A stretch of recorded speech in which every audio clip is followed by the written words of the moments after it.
Hi everyone, Peter here. Today I'm reviewing the Crowel Pi 3, a powerful education kit built around the Raspberry Pi 5. In this video, I'll give you a quick tour of the hardware and software, show you how the kit integrates with microcontrollers like the Raspberry Pi Pico W and BBC Microbit, and run a few simple demos. So let's get started. The Crowel Pi 3 is a compact and powerful educational workstation built around the Raspberry Pi 5. It's designed for hands-on learning in programming, electronics, and AI. In this video, I'm working with a late-stage prototype. While the hardware appears solid and well thought out, the software is still evolving, building upon the foundation laid by the success of the Crowel Pi 2. The core hardware includes the main Crowel Pi 3 unit with a built-in display, camera, and microphone, housed in a sturdy enclosure with a magnetic lid. Additional peripherals and educational modules are included hardwired on the board and separately included in the box. The Crowel Pi 3 enclosure is compact and durable, made from high-quality sturdy plastic that can survive hard classroom or lab environments. A standout feature is the magnetic lid. You can easily detach it, and it gives you access to all onboard sensors and devices with no screws required. You can choose to leave the lid on and place the keyboard over the top of the kit and use a Crowel Pi 3 as a computer. It includes a 4.3-inch IPS touchscreen with a hinge. Integrated into the screen assembly are a camera and a microphone, making it suitable for multimedia projects and hands-on experimentation with AI and machine learning, such as object detection, facial recognition, and voice-based interaction. Other built-in components include input sensors like a joystick, ultrasonic sensor, flame sensor, gyroscope, temperature and humidity sensors, and a PIR motion detector. There's also output devices like the RGB 8x8 matrix display, a buzzer, vibration motor, and running water LEDs. Other notable components include a small EEPROM chip for data storage experiments, a relay with terminal outputs for controlling external circuits, and a built-in cooling fan, which, while effective, is quite noisy. You also get access to the GPIO Pins, I2C hub, UART, servo, and stepper motor drivers. Two mini breadboards are included and positioned alongside the GPIO header, making prototyping easy without extra hardware. The GPIO header itself is shared among the Raspberry Pi 5 and the supported microcontrollers, which are the Arduino Nano, the Microbit, and the Raspberry Pi Pico. A physical switch on the board allows you to select which device will drive the GPIO header, preventing conflicts and simplifying their development workflow. There's also a storage compartment for small parts in the back, which I'm using for my SD cards, and there's a battery bay under the main board that holds two 18650 batteries, making the kit portable, which is again ideal for classrooms and mobile labs. And I can attest that the Crowel Pi will work on those two batteries for quite a bit of time. I've used it with batteries for about 15 to 20 minutes, which is helpful if you want to move it from one place to another. The Crowel Pi 3 ships with a custom version of the Raspberry Pi operating system, which contains a launcher application. The Crowel Pi app user interface is divided in two parts, a learning section and a software section. The learning section contains interactive lessons and tutorials, while the software section provides access to a range of programming environments and tools. It includes Python, one of which is a Thonny IDE, which is my favorite IDE for Python. There's Scratch, Minecraft, artificial intelligence, games, the Microbit editor, and Arduino. I didn't count it, but there's at least 100 learning modules that cover topics such as programming, sensors, AI, and electronics, and I'm sure that this number is increasing. As I mentioned, the kit's software is still under development. I've tested and reviewed the CrowelView node in a previous video and blog post. You can see it here if you want, so I was keen to use it alongside the Crowel Pi 3. So the CrowelView node connects over USB and HDMI. I used it as a portable keyboard and touchscreen for the Crowel Pi 3, turning the setup into a compact and flexible mobile education workstation. Now that said, you don't need a CrowelView node to use the Crowel Pi 3 effectively. You can connect it to any standard HDMI screen, and use a wireless keyboard and mouse from Crowel Pi 2, the previous version of the Crowel Pi 3, which work via a USB dongle to create a complete educational workstation, even with a dual screen setup. I find that having an external large monitor is really a must, leaving the onboard touchscreen as a secondary display.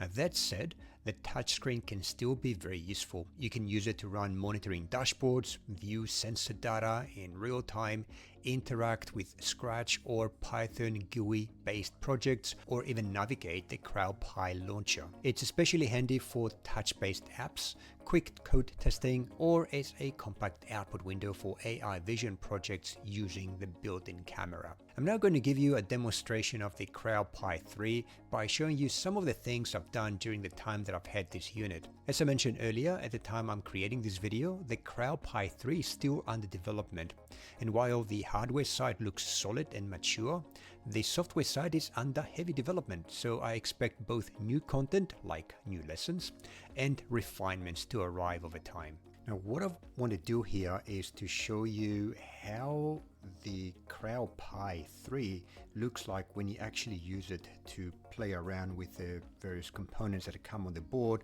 and of course the educational software that's on it. I'm just going to show you what I've experienced in the short time that I've spent with the Crowel Pi so far. It's actually pretty good. In the next few minutes I'm going to play around with Python software, and I'll see how I can get it to make use of the various components on the board itself.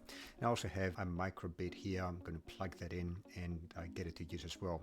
Now one thing to remember is you can only do one type of experiment at a time when it comes to hardware. So for example, if I have the microbit plugged in to the Crowel Pi, I can only do experiments that relate to this specific hardware, the microbit. I can't mix and match. So I'm going to just do one at a time. I will be using for some of my experiments Chromium. So I'm going to come and use Chromium later on, because Chromium works well with the microbit. You can just upload the code directly to it, so it just saves me a step of having to copy and paste if I use another browser such as the Firefox. Luckily Crowel Pi 3 comes with both Chromium and the Firefox browser. I'm just going to take a couple of minutes to show you around the user interface. Obviously Crowel Pi is running the Raspberry Pi operating system. There is a Raspberry Pi 5 in the device, and it comes with software, bunch of Pi apps. For example, it's a pretty nice application. It allows you to install applications and manage applications on the Raspberry Pi. For example, let's say engineering applications. Let's say you want FreeSync. You can just install it, and there you go. I'm not going to bother with this because this is not focus of what the Crowel Pi is about, but just showing you that it is available here. There's a lot of very interesting applications as well, like including Mission Planner, which I was surprised to see. Very useful if you are into drones, and of course KiCad. Even though KiCad is a little old, let's see, KiCad 6, I believe the latest. Oh no, sorry. This will install KiCad 8.03. We are now at KiCad 9, but that's okay. There's other ways to get around that limitation.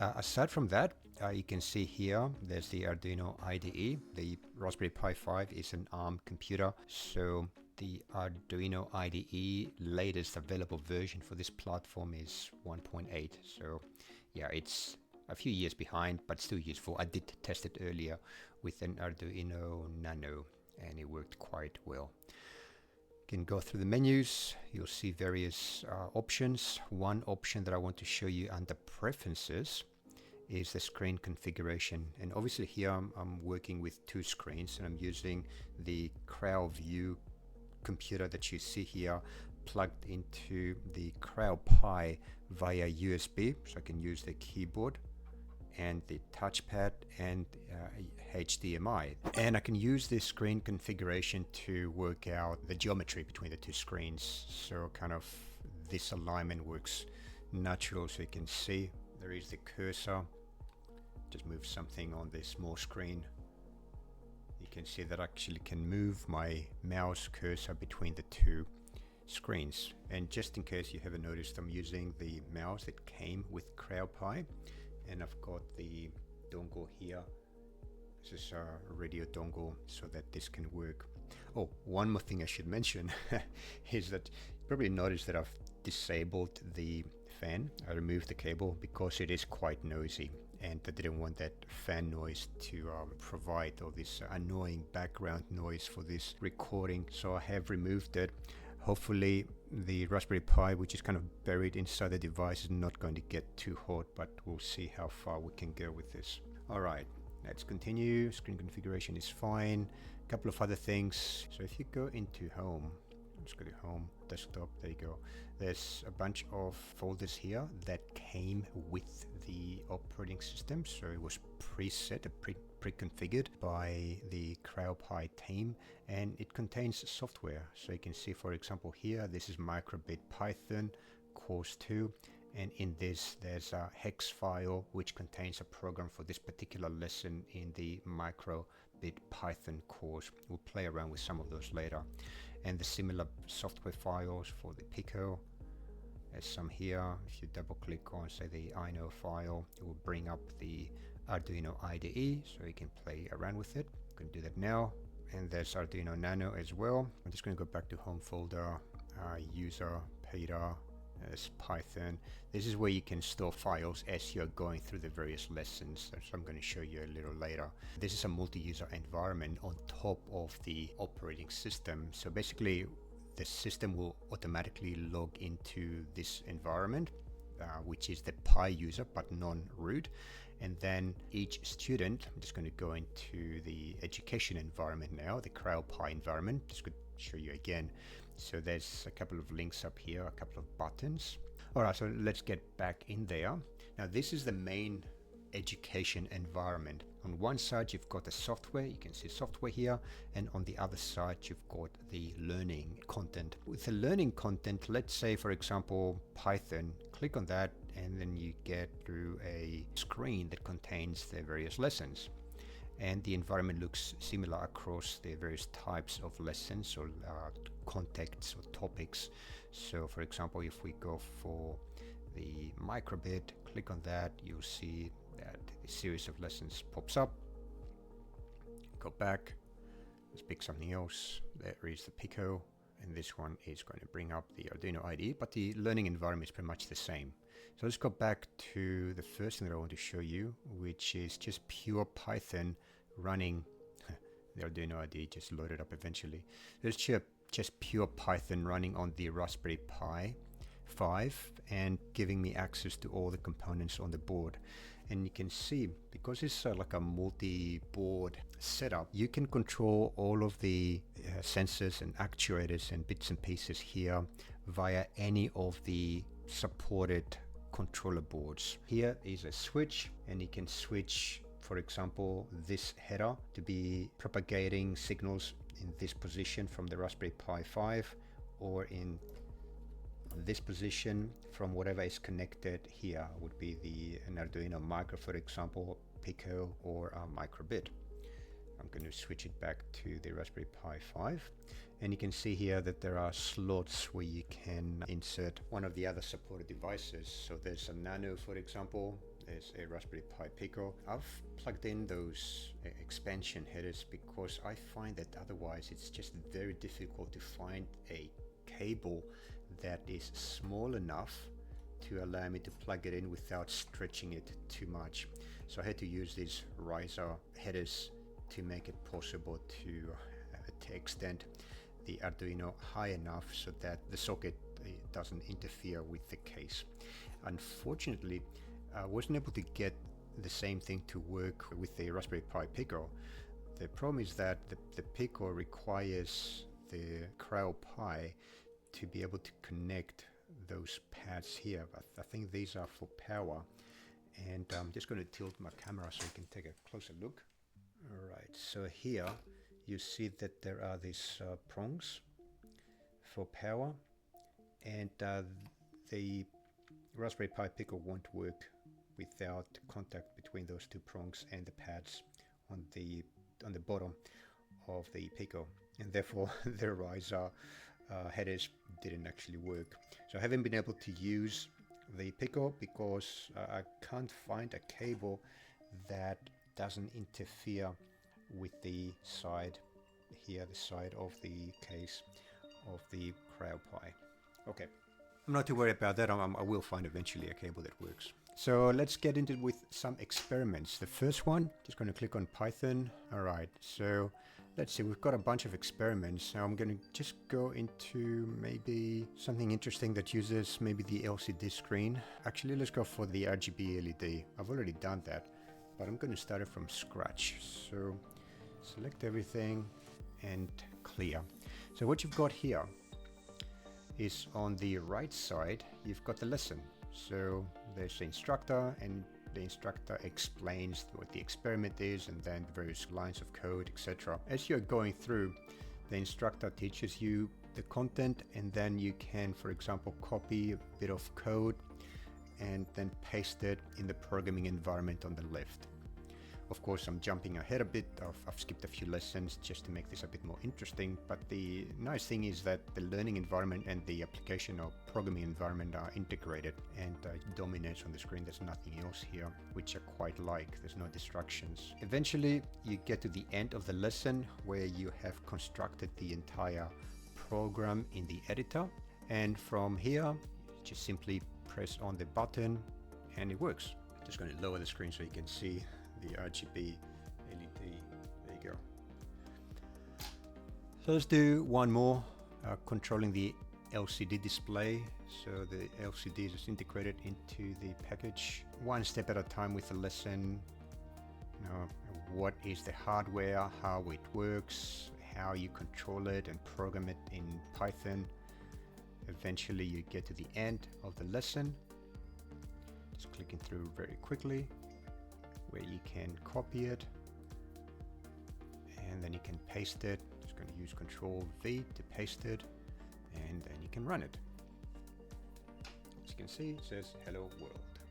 I'm going to give you a closer look. There you go. From here, you can download a copy and save it. You can see here that goes into my Python folder for my user. Save it, it's fine, override something else. That's pretty much what this environment looks like. I'm not going to go through any of the other experiments because I think you get the gist of what this looks like. I'm just going to go now and have a look at the microbit examples.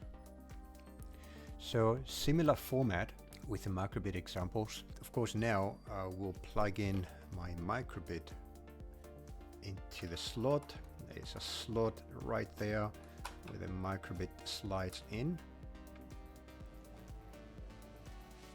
Right, so that's in, and then I need to plug in the USB as well on the side.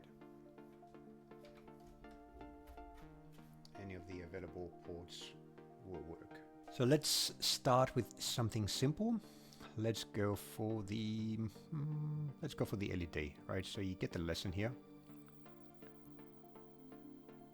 The environment is different, obviously, because now we'll be using the editor, which is a web-based interface. I'm just going to move this out of the way. Just click on OK, because now the microbit is recognized as media, as a disk that has been connected. And I prefer to use the Chromium web browser here because it gives me access to the programming environment. Now, just one more thing that I need to do is, actually no, I'm just going to copy it from here. So this is Mozilla, which opened up automatically when I started the microbit lessons. I'm just going to copy and paste that here in the Chromium browser so that I don't have to worry about manually copying the hex file onto the microbit disk. Alright, so I've got my program loaded.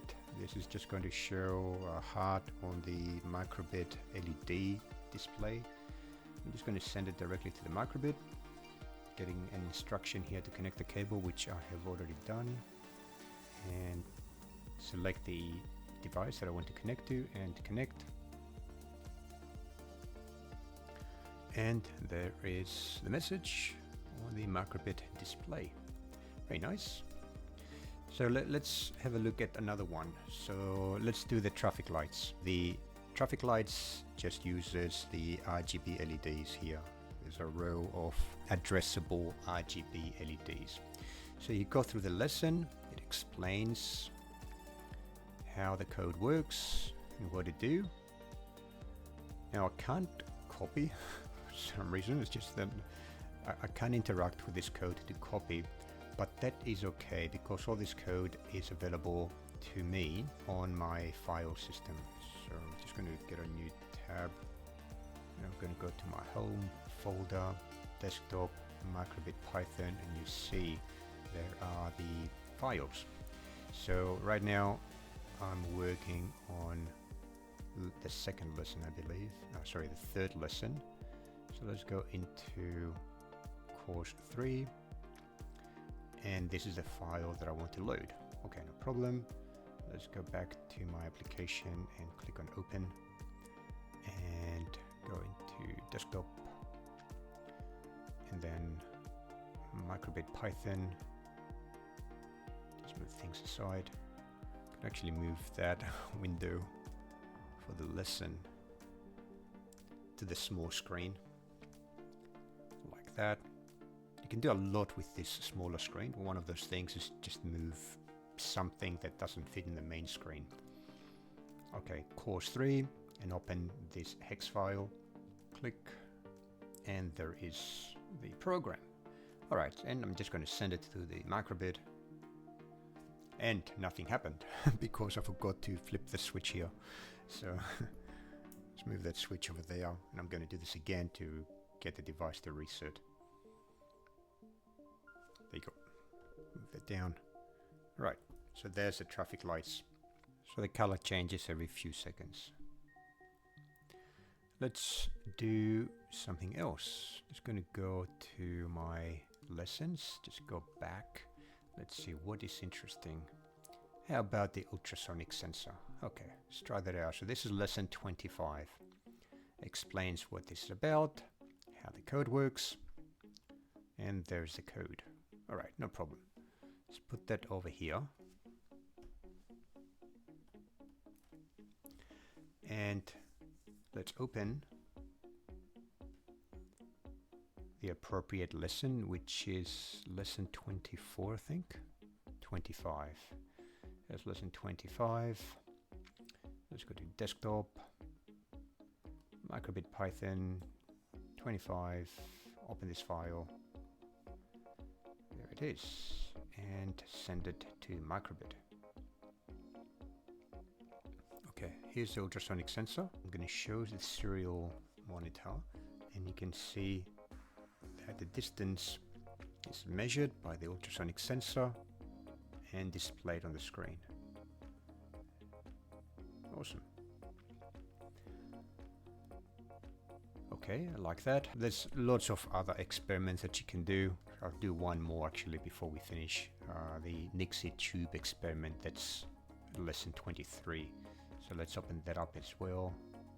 That's lesson 23. Let's go to desktop, Python 23, and open up the hex file and send to Microbit. And there's the pixie display showing a couple of numbers. And another thing that I want to show you is how to make use of the ports that you see at the front of the Crowel Pi 3. So there is a I2C port here, UART, servo, and step motor. The first experiment, I'm just going to use the servo motor and plug it straight in to the servo port. All right.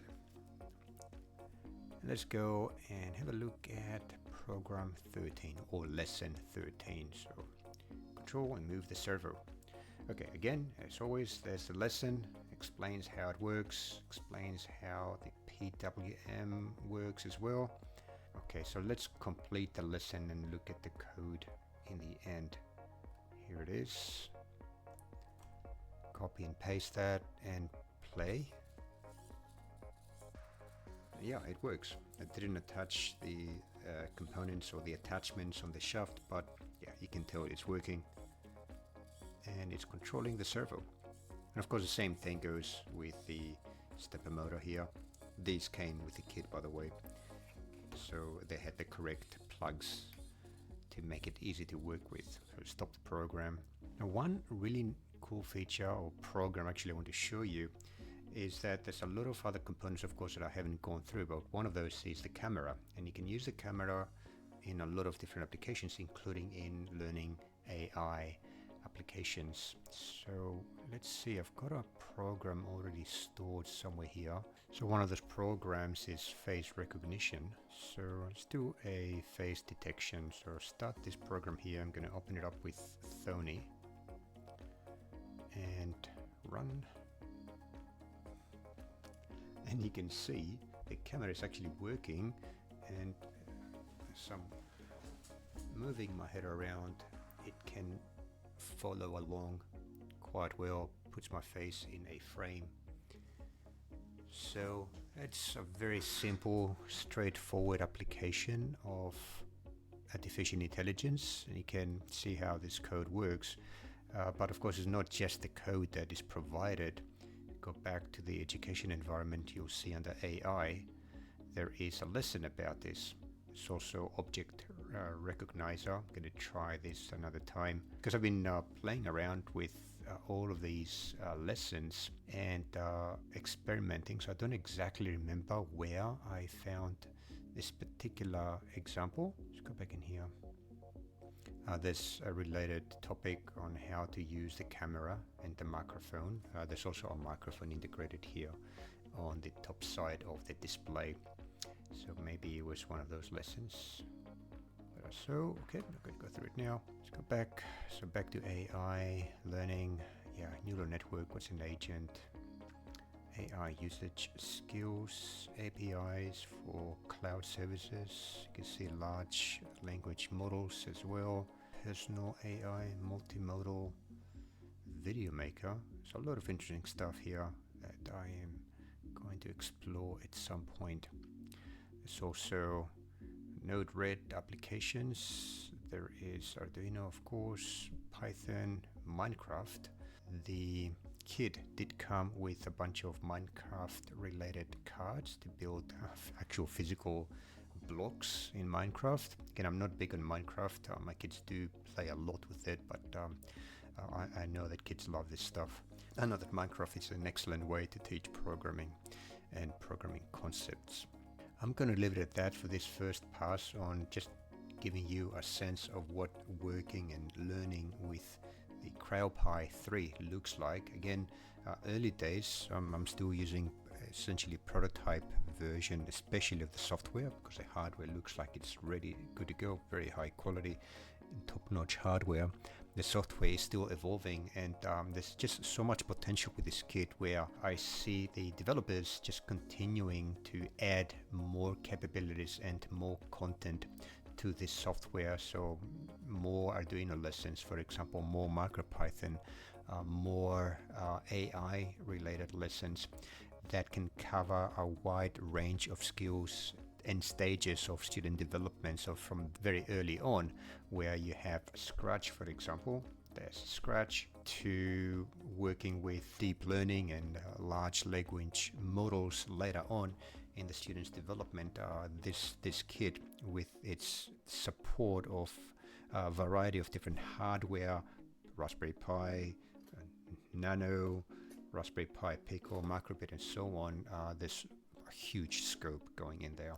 So I'm looking forward to spending more time with the CrowPi and following its development. The CrowPi 3 is an all-in-one STEM education platform that supports a wide range of learning scenarios. It's ideal for schools, home labs, and makerspaces, and particularly valuable in settings where hands-on experimentation is key to engagement. From beginners learning the basics of programming using Scratch to more advanced students exploring Python, robotics, and even AI and large language models, the CrowPi 3 provides a scalable, adaptive environment. Its structured lessons, built-in sensors, and multi-controller compatibility bring theory and practice together in a fun and immersive way. I truly believe that this platform can support years of progressive STEM education as its software continues to evolve with new lessons, updated tools, and expanded content. The CrowPi 3 is well positioned to remain on the cutting edge of classroom and independent learning. That's all for now. I hope you enjoyed this video and thanks for watching. I'd appreciate it if you hit that like button, subscribe to the channel, and let me know what you'd like to see next in the comments below.